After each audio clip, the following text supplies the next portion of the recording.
Mbodj. Je suis le coordonnateur régional de la coalition des organisations en synergie pour la défense de l'éducation publique. Donc, Thiès a abrité un forum de lancement du concept Ndiaye Gox, qui est une approche communautaire pour l'enregistrement des enfants à la naissance, valorisant le rôle de la figure de l'oncle dans la famille. Et cela a été donc une inspiration de l'expérience porteuse des Badiane Gox dans le domaine de la santé communautaire. Comme vous le savez donc, au Sénégal, la situation est préoccupante. Parce qu'avec un potentiel de 3 463 190 enfants scolarisables, seuls 2 14 230 sont effectivement à l'école élémentaire.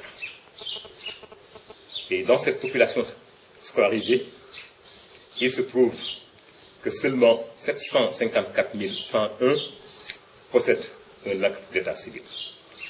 Donc les 62%, c'est-à-dire 62,56% de cette population scolarisée ne détiennent pas un acte d'état civil.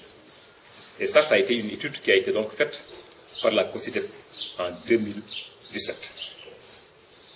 Et vous savez qu'un enfant qui n'est pas enregistré à la naissance, il est exposé au risque d'être exclu de la société, de se voir refuser le droit à une identité officielle, à une nationalité. Et vous savez donc que ces enfants qui ne sont pas inscrits et enregistrés à la naissance, ils n'ont pas cette carte de membre. C'est-à-dire que c'est cette pièce-là qui font d'eux un membre de la société. Et ils perdent de facto leur droit à l'éducation. Et comme nous sommes une organisation qui s'occupe exclusivement d'éducation, et dans notre mission de veille et d'alerte, nous nous préoccupons de cette situation qui est extrêmement effarante. Et nous sommes convaincus aussi que la prise en charge de cette question de l'état civil requiert une conscience politique et un engagement civil qui doivent être largement partagés et traduits en actes simples pour le respect du droit à la prise d'état civil de tous les citoyens de notre pays. Et le forum donc de lancement qui a été donc organisé à Don Bosco avait donc 3 objectifs.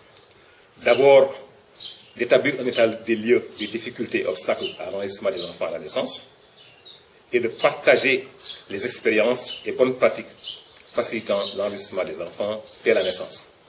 Et pourquoi pas de développer le concept et identifier les stratégies d'expérimentation du concept au niveau régional. Et durant ces discussions, nonobstant donc la distance entre les domiciles et les centres d'état civil, nonobstant aussi la négligence des parents et la somme qu'il faut verser, les participants se sont surtout appesantis sur un fait qui est donc aujourd'hui réel. C'est le certificat d'accouchement qu'il faut présenter pour avoir cette pièce d'état civil. Uniquement. Ça, c'est une pièce qui est obligatoire. Non seulement cette pièce-là, elle est obligatoire, mais aussi il faut présenter la carte d'identité nationale des 2 parents. Et il faut tenir compte aussi qu'aujourd'hui, jusqu'à présent, il y a des femmes qui accouchent à domicile. Et quand on accouche à domicile, on ne peut pas avoir cette pièce d'accouchement qui est donc obligatoire. Et là, les participants même se sont félicités du délai qui est prolongé de 6 à 1 mois pour l'établissement de la pièce. Et malgré tout, des propositions donc ont été faites, surtout par rapport aux imams, qui peuvent établir, selon les participants, qui peuvent établir des attestations comme ils le font pour les mariages. Et que c'est potentiel Ndiaye Gox, parce qu'on devait donc choisir un certain nombre de Ndiaye Gox au niveau de chaque quartier ou sous-quartier, que ces potentiels Ndiaye Gox soient valorisés pour que leur accès soit facile au niveau des centres d'état civil. Parce que s'ils éprouvent donc des difficultés pour accéder à ces lieux-là, c'est sûr qu'ils seront découragés.